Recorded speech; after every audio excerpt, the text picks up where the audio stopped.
और बड़ी खबर, चांद पर आज इतिहास रचेगा भारत। आज होगी चांद की सतह पर चंद्रयान-3 की लैंडिंग। शाम 6:04 पर यान की लैंडिंग होगी।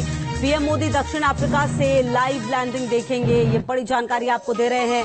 चांद पर आज इतिहास रचने के बेहद करीब है भारत, क्योंकि आज चांद की सतह पर चंद्रयान-3 की लैंडिंग होनी है। और आपको बता दें, ये मून मिशन है जो आज शाम 6:04 पर चंद्रमा पर लैंड करेगा। समय समय पर इसकी तस्वीरें भेजी गई है और इसरो की तरफ से भी कहा गया है कि मिशन की जो जानकारी है उसके तहत सभी सिस्टम को समय समय पर चेक किया गया और सब कुछ बेहतरीन है। तो बड़ी जानकारी आपको दे रहे हैं। मिशन की सफलता के लिए देश के अलग अलग हिस्सों में पूजा पाठ भी।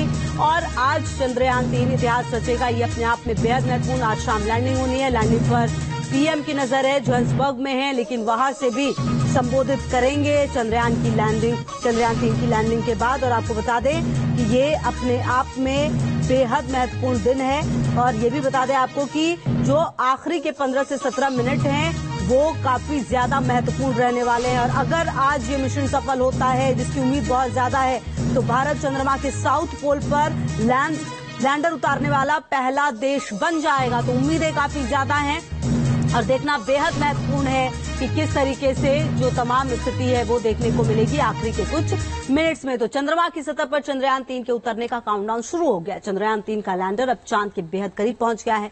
लैंडर ने दूसरी डिबूस्टिंग सफलतापूर्वक हासिल कर ली। अब कैसे होगी सॉफ्ट लैंडिंग और क्या होगा आगे, देखिए इस रिपोर्ट में।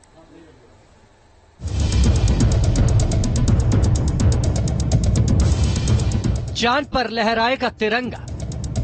चंद्रयान-3 की सफलता से दुनिया में बजेगा भारत का डंका। चंद्रयान-3 मिशन कामयाबी से अब चंद कदम दूर है। चांद की सतह पर विक्रम लैंडर को उतारने का काउंटडाउन शुरू हो चुका है। स्पीड कम करने के लिए दूसरी डिबूस्टिंग भी सफलतापूर्वक हासिल करने के बाद लैंडर अब चांद से सिर्फ 25 किलोमीटर दूर रह गया है। इस तस्वीर को इसरो ने जारी किया है, जिसमें दूसरी डिबूस्टिंग के बाद विक्रम लैंडर चंद्रमा की सतह से न्यूनतम दूरी 25 किलोमीटर और अधिकतम दूरी 134 किलोमीटर रह गई है। इसरो के मुताबिक अब यहां से लैंडर को चांद पर उतारने की प्रक्रिया धीरे धीरे शुरू हो गई है। सॉफ्ट लैंडिंग से पहले की प्रक्रिया के तहत लैंडर की इंटरनल जांच की जा रही है। उसके सारे पैरामीटर चेक किए जा रहे हैं। सेंसर समेत सभी उपकरण सही से काम करें, इसकी जांच भी जारी है। जिसके बाद धीरे धीरे लैंडर की रफ्तार 1680 मीटर प्रति सेकंड से 2 मीटर प्रति सेकंड पर लाई जाएगी। चंद्रयान-3 का लैंडर 23 अगस्त की शाम करीब 5:45 पर चंद्रमा की सतह पर उतरेगा। चांद की सतह पर उतरने वाले लैंडर को भी ऐसा बनाया गया है कि वो खुद ही सारी परिस्थितियों को भांपकर सॉफ्ट लैंडिंग की तैयारी कर सके। लैंडर को ये अपनी तरफ से स्वतंत्रता है कि जब वो आखिरी 150 मीटर की ऊंचाई से वो हैजर्ड को डिटेक्ट करेगा, तो उस समय उसको किस तरीके से अपने आप को ग्राउंड के लिहाज से शिफ्ट करना है, ताकि जो उतार हो वो सही जगह पर अधिक से अधिक प्लेन सरफेस के ऊपर हो, ताकि कोई बोल्डर बीच में इतना ऊंचा ना आ जाए कि जो परेशानी पैदा करे। वैज्ञानिकों के मुताबिक 25 किलोमीटर की ऊंचाई से चांद की सतह तक पहुंचने में विक्रम लैंडर को 15 मिनट लगेंगे। और सॉफ्ट लैंडिंग के यही 15 मिनट बेहद अहम है, क्योंकि पिछले मिशन में लैंडर की इसी चरण में हाई लैंडिंग हो गई थी और रूस की लूना 25 मून मिशन भी इसी चरण में फेल हुआ है।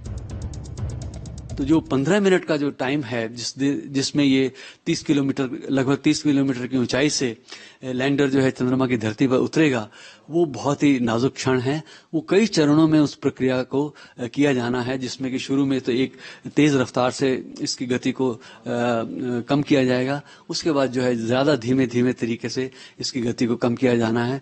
विभिन्न चरणों में विभिन्न ऊंचाइयों में जिस तरीके से लैंडर पहुंचेगा, उस समय हर समय जो है इसके जो सेंसर्स हैं उनके जरिए जो इन्फॉर्मेशन मिल रही है उसका कंपैरिजन होना मेमोरी की इन्फॉर्मेशन से, ताकि जो है ग्राउंड पे जो अगर कोई हैजर्ड है तो उससे बचने के लिए किस प्रकार से मूवमेंट होना चाहिए, वो उतार के समय जो है वो तय हो जाएगा। तो उस तभी जो है एक निरापद उतार जो है फाइनली हमको मिलने वाली है। 23 अगस्त को चंद्रमा पर सूर्योदय होगा और दिन की रोशनी में चंद्रयान-3 चांद की सतह पर उतरेगा, ताकि लैंडर के सोलर पैनल काम करते रहे। चंद्रयान-3 चंद्रमा की उस दक्षिणी ध्रुव के उस इलाके में उतर रहा है जिसे चांद का डार्क साइड भी कहा जाता है और तापमान भी यहाँ -200 डिग्री सेल्सियस तक रहता है। वो जो मेंजिनस क्रेटर कॉम्प्लेक्स है ये उसी के पास है। पहले मेंजिनस सी के पास थे हम, अब मेंजिनस यू के नजदीक हैं।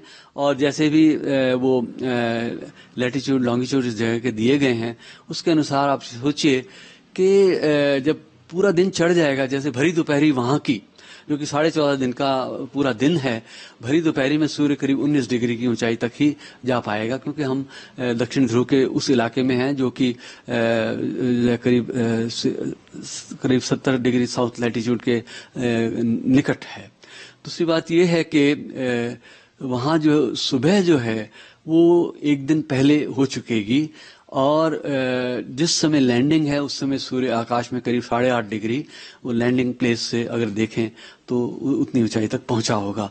वो ऊंचाई जो है सफिशिएंट है ताकि लैंडर और बाद में रोवर के जो सोलर पैनल्स हैं वो ठीक से काम कर सकें और यंत्रों को ऊर्जा दें जिससे कि यंत्र जो है अपना कार्य संपन्न कर सकें। विक्रम लैंडर की सॉफ्ट लैंडिंग होते ही लैंडर से रैंप के जरिए 6 पहियों वाला प्रज्ञान रोवर बाहर आएगा और इसरो से कमांड मिलते ही चांद की सतह पर चला जाएगा।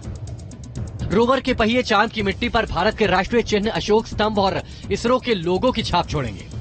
रोवर और लैंडर 14 दिन तक प्रयोग करेंगे। रोवर चंद्रमा की सतह से मिट्टी के सैंपल लेगा। लैंडर रोवर सतह पर पानी की खोज करेंगे। इसरो के मुताबिक रोवर से मिली जानकारी लैंडर को मिलेगी और लैंडर इन्हें प्रोपल्शन मॉड्यूल को भेजकर इसरो तक पहुंचाएगा।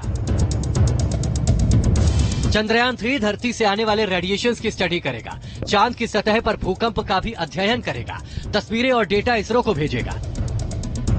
यानी पूरी दुनिया की निगाहें भारत के चंद्रयान 3 मिशन पर टिकी है, क्योंकि जिस दक्षिणी ध्रुव पर लैंडर उतरेगा वहां आज तक कोई नहीं पहुंचा है और वहां पानी होने की संभावना सबसे ज्यादा है। Team news nation.